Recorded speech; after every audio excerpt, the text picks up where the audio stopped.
Amigas e amigos, a Silvia, que me acompanha aqui, sempre deixa um comentário. Ela fez um comentário que me chamou muita atenção sobre o modo de atuação desse cartel mídia Operação Lava Jato.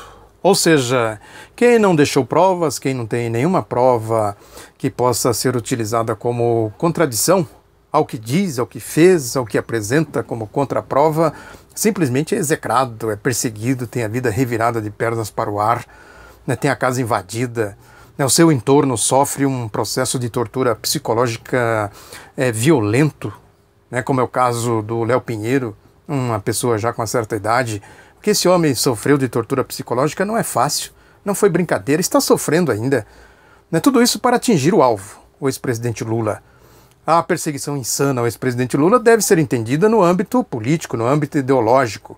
É o lawfare, a tal da guerra jurídica de conotação política, de que tanto fala a defesa do ex-presidente Lula, é exatamente isso. Ou seja, é um método de insanidade, que agora eles adotaram esse discurso, adotaram agora esse método de dizer que quem pratica corrupção não deixa provas, não deixa recibo, não deixa conta bancária, ou seja, não deixa rastro.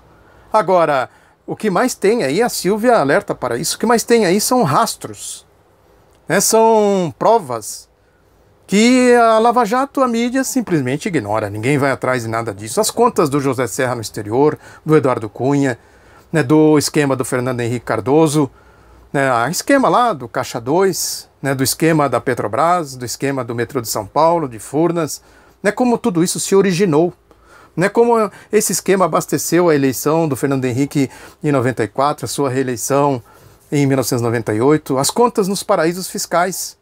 Uma investigação deveria partir de fatos concretos, de realidade, do relatório do senador José Paulo Bisol, da CPI do orçamento, das empreiteiras, né, a CPI dos bancos, da evasão fiscal, né, que eu já comentei, eu escrevi um artigo, vou deixar de novo aqui o link, Os Caminhos da Corrupção, que é o mundo desta turma aí. A gente tem que entender essas coisas pelo ponto de vista ideológico sempre, senão a gente não entende nada. A ideologia, aquele conjunto de ideias, né, do que as pessoas têm como concepção ética, moral, filosófica, né, religiosa, estética e assim por diante, ou seja, como as pessoas compreendem e veem a sociedade. Aquilo que o Marx e o Engels diziam, né, que a ideologia de uma sociedade em todos os tempos é a ideologia da sua classe dominante. O que é a ideologia dessa classe dominante brasileira?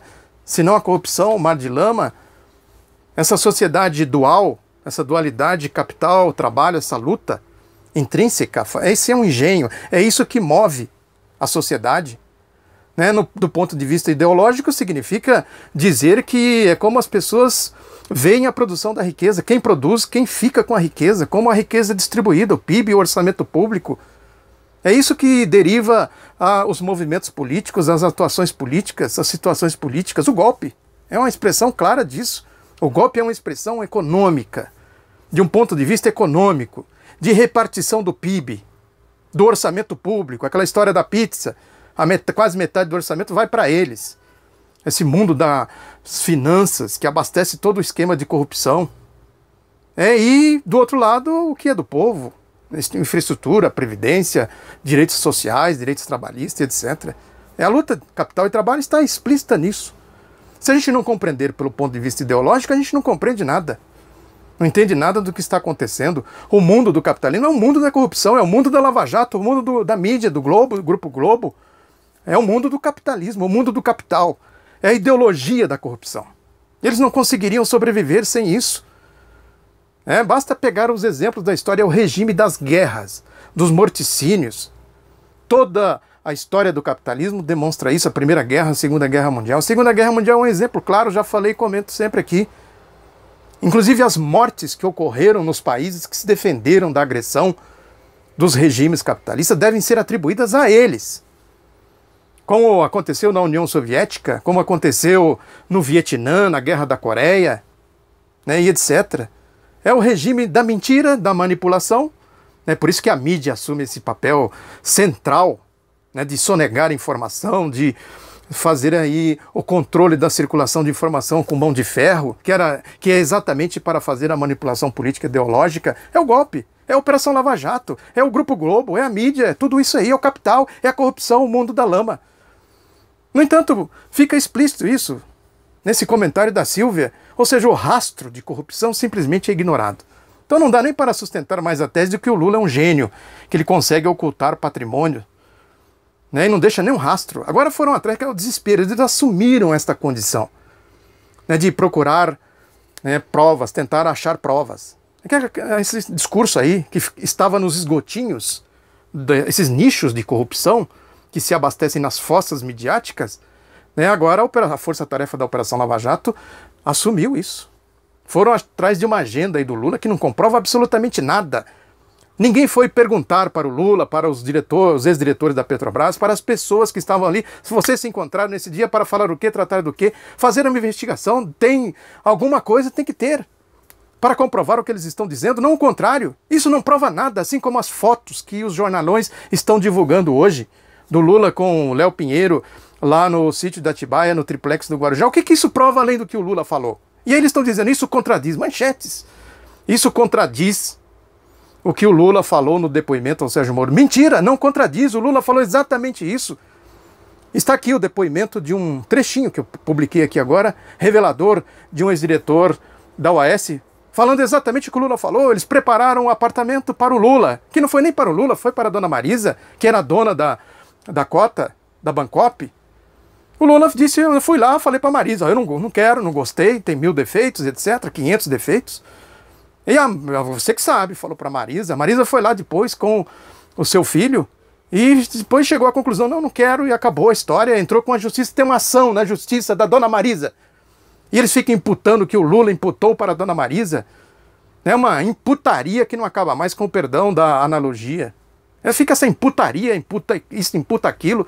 O site antagonista publicou também ontem extratos de e-mails, né, que seriam trocas de e-mails entre ex-diretores da OAS com gente do entorno do Lula, que não tem origem, não tem data, igual aquele da Dilma, né, que a tal da Mônica Santana disse que trocava e-mail com a Dilma. Agora não tem comprovação nenhuma, agora estão dizendo que o Google vai esclarecer. Não seria mais lógico, evidente, primeiro esclarecer para depois divulgar e acusar?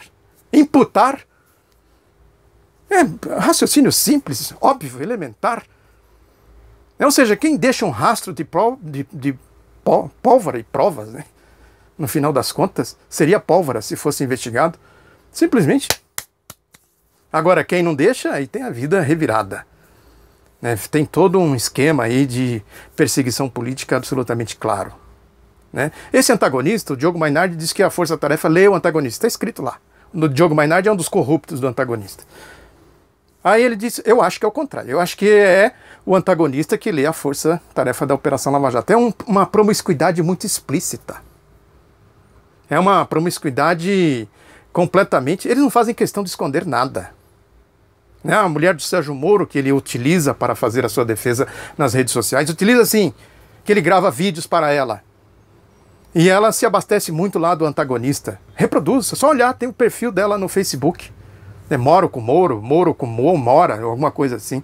Uma coisa meio... Enfim, deixa pra lá. É uma completa obscenidade, na verdade. Tem um artigo muito interessante de um criminalista hoje no site Consultor Jurídico. Eu vou deixar o link aqui que vale a pena ler. Recomendo enfaticamente. Leiam. O que ele fala de tudo isso? E ele encerra fazendo uma alusão àquele filme do Chaplin, O Grande Ditador, né, que eles preparam todo um sistema... Aí o Chaplin bagunça com tudo aquilo lá, faz todo um processo de desmoralização do regime do Mussolini.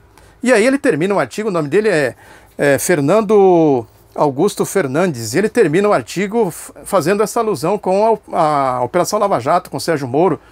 Né? E ele diz aqui o seguinte, o registro do Lula, quando ele falou, né, a advertência, segundo ele, né, que a história não acaba.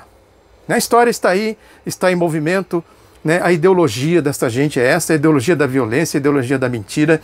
Né, o resumo da ópera é tudo isso. Estamos vendo mais um capítulo dessa desfaçatez de tentar... Criam o criminoso e vão procurar o crime com essas patetices da força-tarefa da Operação Lava Jato. Né, que é um time, né, como eles dizem, estão todos integrados nisso. Né, agora tem uma medida provisória aí que eles estão acusando o Lula. O Lula foi indiciado pela Polícia Federal, mais um, na guerra jurídica, no lawfare. né, que ele teve lá pelas Zelotes, que eles varreram tudo para debaixo do tapete, aquela história, né, o que interessa eles revelam, o que não interessa eles varram para debaixo do tapete. Os Zelotes revelou coisas do Arco da Velha, que ninguém sabe, ninguém viu, né, e no entanto agora indiciaram Lula. Ou seja, esse é o mundo deles, né, e a gente tem que aqui marchar com a verdade, enfrentando essa situação. Muito obrigado pela atenção, divulgue o outro lado da notícia, um abraço e até a próxima.